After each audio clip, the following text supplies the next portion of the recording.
Welcome students, आपका मेरे channel science classes by doctor Kumkum Saxena में बहुत बहुत स्वागत है। और आजकल हम कौन से चैप्टर पे चल रहे हैं? प्रकाश या लाइट, उससे संबंधित एक लेसन मैं आपको पिछली बार पढ़ा चुकी हूँ। और आज मैं बताने जा रही हूँ कि परावर्तन क्या। परावर्तन आपको मैंने बताया था कि जब प्रकाश जो है किसी तल पे, चिकने तल पे पड़ता है और वहां से वो लौट जाता है तो उसको हम कहते हैं परावर्तन। किसी भी चिकने तल पर पड़ने के बाद तुरंत प्रकाश का लौटना ही परावर्तन कहलाता है। और आज बताऊंगी मैं आपको परावर्तन के नियम। इसमें संबंधित पहले परिभाषाएं आप जान लीजिए, उसके बाद में मैं आपको नियम बताऊंगी। ये देखिए, ये किरण जा रही है और ये एक तुम्हारा क्या है, समतल दर्पण है। ये चिकना तल है, समतल दर्पण। और इस पर जब प्रकाश की किरण पड़ेगी तो वो यहाँ से टकराने के बाद में इस दिशा में लौट जाएगी। तो ये जो आने वाली किरण है इसको बोलते हैं हम आपतित किरण। इसको क्या बोलते हैं? आपतित किरण। ये जो जा रही है ऐसे करके जा रही है आपतित किरण, और यहाँ पर समतल दर्पण पर टकरा के लौटने वाली किरण कहलाती है परावर्तित किरण। परावर्तित किरण। और इसके बीच में अगर कोई एक लंबी रेखा खींची जाएगी तो इसको हम बोलेंगे अभिलंब। क्या बोलते हैं इसको? अभिलंब। इन तीनों से ही मिलकर जो है आपके परावर्तन के नियम बने। आप देख रहे होंगे अभिलंब से आपतित किरण एक कोण बना रही है और इसके बाद यहाँ से पड़ने के बाद किरण जो इधर लौट जा रही है तो यहाँ पर भी एक क्या बन रहा है, एक यहाँ पर एक कोण बन रहा है जिसको कि हम अलग नाम देंगे। इसको हम अलग नाम देंगे। ये नाम है हमारा, ये कहलाएगा आपतन कोण। इसको क्या बोलेंगे हम? आपतन कोण। जो आपतित किरण और अभिलंब के बीच बनता है उसको हम आपतन किरण क्या है, आपतन कोण कहते हैं। और जो परावर्तित किरण और अभिलंब के बीच ये कोण बन रहा है इसको हम परावर्तन कोण कहते हैं। परावर्तन कोण। इन्हीं चीजों को मिला के जो परावर्तन के नियम बने हैं। ये पहला नियम क्या है कि आपतित किरण आपतन कोण बना रही है, परावर्तित किरण परावर्तन कोण बना रही है। तो आपतन कोण तथा परावर्तन कोण कैसे बने? परावर्तित किरण के बाद परावर्तन कोण। पहला नियम है आपस परावर्तन कोण। ये कोण फिर से समझ लीजिए, ये कोण जो है आपतित किरण और अभिलंब के बीच में बन रहा है, ये अभिलंब कहलाती सीधी रेखा, इसको हम आपतन कोण बोलेंगे। और ये परावर्तित किरण, ये लौट गई किरण इस दिशा में, यहाँ पर पड़ी और लौट गई, तो ये जो अभिलंब कोण बनाएगी इसको हम बोलते हैं परावर्तन कोण। आपतन कोण परावर्तन कोण आपस में क्या होते हैं? बराबर होते हैं। आपस में बराबर होते हैं। जैसे यदि ये कोण 30 डिग्री का है तो ये भी 30 डिग्री का ही होगा। इसी तरीके से अगर ये कोण 60 डिग्री का है तो ये कोण भी 60 डिग्री का होगा। तो ये पहला नियम है परावर्तन का, आपतन कोण तथा परावर्तन कोण आपस में बराबर होते हैं। दूसरा नियम है, ये आप देख रहे हो, आपतित किरण परावर्तित किरण तथा अभिलंब। इसको क्या बोलते हैं? अभिलंब। इसको मान लो ए, इसको मान लो बी, इसको मान लो एम और ये है ओ। तो ओ एम क्या है? अभिलंब है ना। तो ये दूसरा नियम है आपतित किरण परावर्तित किरण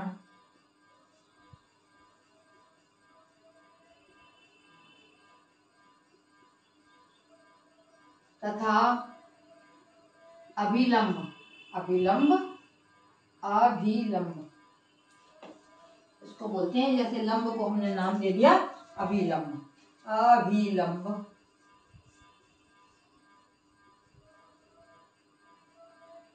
तीनों एक ही तल में पाए जाते हैं।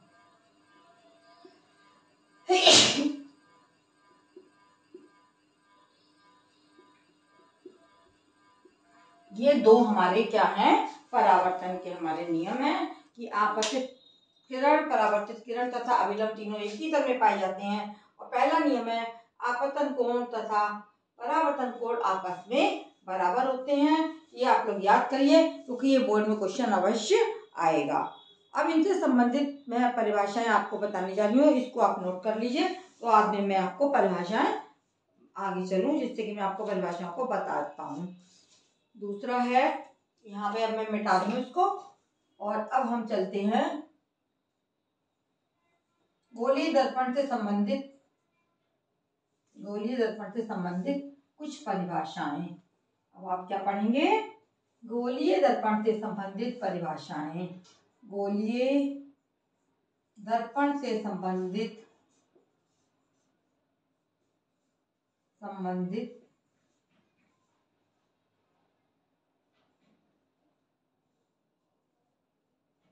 परिभाषाएं। इनको समझना बहुत जरूरी है, वरना आप कुछ भी समझ में नहीं आएगा। इनको समझिए और इनको अच्छी तरीके से आप याद करेंगे। जैसे ये समझिए, ये है एक दर्पण, गोलीय दर्पण है और ये इसकी मुख्य अक्ष जा रही है। ये क्या जा रही है? मुख्य अक्ष। इसको मैं इस स्केल से भी बना सकती हूँ जिससे जरा साफ सुथरी दिखेगी। ये है इसकी मुख्य अक्ष, है ना। ये आपका ये गोलीय दर्पण है। ये गोलीय दर्पण का एक टुकड़ा है, ये हमने बनाया है। ये है अवतल दर्पण। ये बीच में, ये बीच का बिंदु है। जो पारदर्शक तल है उसके बीच का बिंदु ध्रुव कहलाता है, पी, है ना। सबसे पहले हम जानेंगे कि ध्रुव क्या है। ये पी जो है ध्रुव, लिखते जाओगे आप इसको, ध्रुव पारदर्शक तल के बीच का, पारदर्शक तल के बीच का बिंदु ध्रुव कहलाता है, ध्रुव कहलाता है। और इसे हम काय से दिखा रहे हैं? इसे हम पी से प्रदर्शित कर रहे हैं। अब आगे चलेंगे तो ये आ गया तुम्हारा सी। आप सोचेंगे सी क्या है? सी कहलाता है तुम्हारा वक्रता केंद्र। वक्रता केंद्र क्या होगा? वक्रता केंद्र। ये परिभाषा याद करना बहुत जरूरी, वरना आपको कुछ समझ में नहीं आएगा। वक्रता केंद्र, गोलीय दर्पण जिस गोले का भाग है, जिस गोले का, इसको बोलते हैं हम वक्रता केंद्र। ये ध्रुव कहलाएगा। पी क्या है? ध्रुव। और ये कहलाएगा वक्रता केंद्र। सी क्या है? वक्रता केंद्र। गोलीय दर्पण जिस गोले का भाग होता है उसके बीच का बिंदु वक्रता केंद्र कहलाता है। वक्रता सी, वक्रता केंद्र कहलाता है। ये मैंने सी से दिखाया है। जैसे पूरा गोला बना दोगे आप तो इसके बीच का भाग सी है। जैसे एक बॉल है, उसके बीच का जो पॉइंट होगा वो कहलाएगा तुम्हारा वक्रता केंद्र। बीच का बिंदु वक्रता केंद्र कहलाता है ना। इसको हमने कैसे दिखाया है? इसको हमने सी से दिखाया है। ये सी जो है वक्रता केंद्र हो गया। जिस गोले का भाग हमारा दर्पण है उसका मध्य बिंदु क्या कहलाएगा? वक्रता केंद्र कहलाता है। अब आता है ध्रुव हो गया, वक्रता केंद्र हो गया। अब आप आ जाइए मुख्य अक्ष। मुख्य अक्ष क्या होती है? पहला ध्रुव, दूसरा वक्रता केंद्र, तीसरा मुख्य अक्ष। मुख्य अक्ष क्या है? सी और पी, है ना। सी पी क्या है? ध्रुव को वक्रता केंद्र से मिलाने वाली, ध्रुव को वक्रता आएगा यहाँ पे, वक्रता केंद्र से मिलाने वाली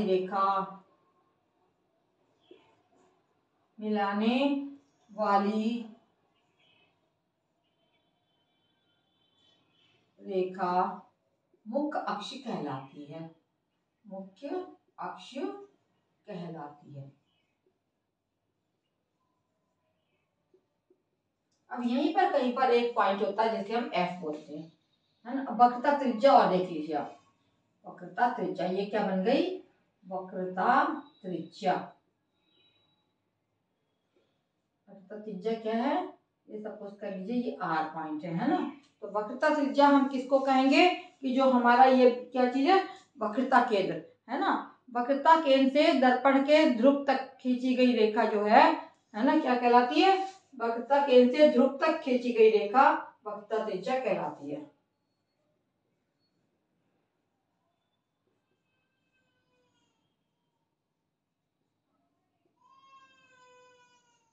ये यहाँ अगर इससे भी मिला देंगे, गोले के किसी भी भाग से मिला देंगे तो ये दूरी बराबर होगी। कोई भी खींच लीजिए आप, दूरियां आपकी बराबर होंगी। तो हमारा वक्रता केंद्र से दर्पण के ध्रुव तक खींची गई रेखा क्या कहलाती है, वक्रता त्रिज्या कहलाती है। वक्रता केंद्र से ध्रुव तक खींची गई रेखा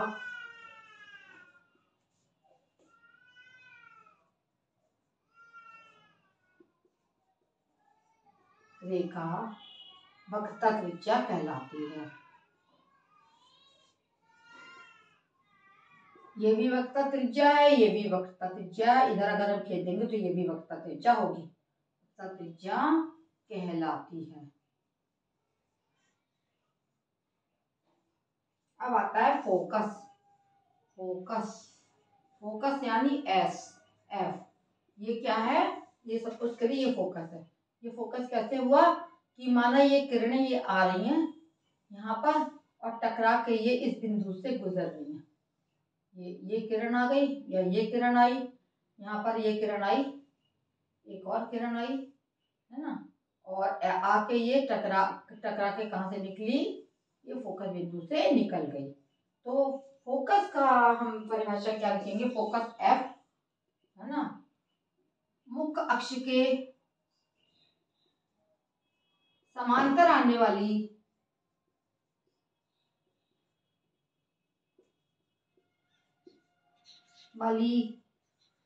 किरणें, प्रकाश की किरणें मुख्य अक्ष के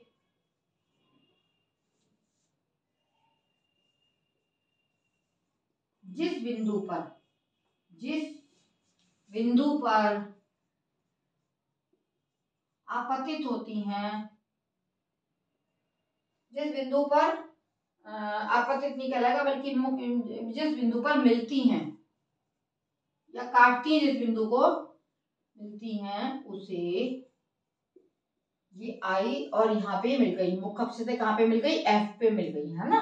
तो मुख्य अक्ष के समांतर आने वाली प्रकाश किरणें मुख्य अक्ष के जिस बिंदु पर मिलती हैं, ये ऐसे आई और ये मुख्य अक्ष के इस बिंदु पर मिल गई, उसे फोकस कहते हैं, फोकस कहते हैं।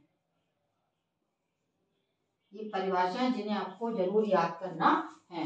अब फोकस और वक्रता त्रिज्या में क्या संबंध होता है, वक्रता त्रिज्या को हम आर से प्रदर्शित करते हैं, हम इसको आर से करते हैं। आर बराबर, आर जो है वक्रता त्रिज्या जो होती है वो फोकस की दुगनी होती है, 2f है ना, वक्रता त्रिज्या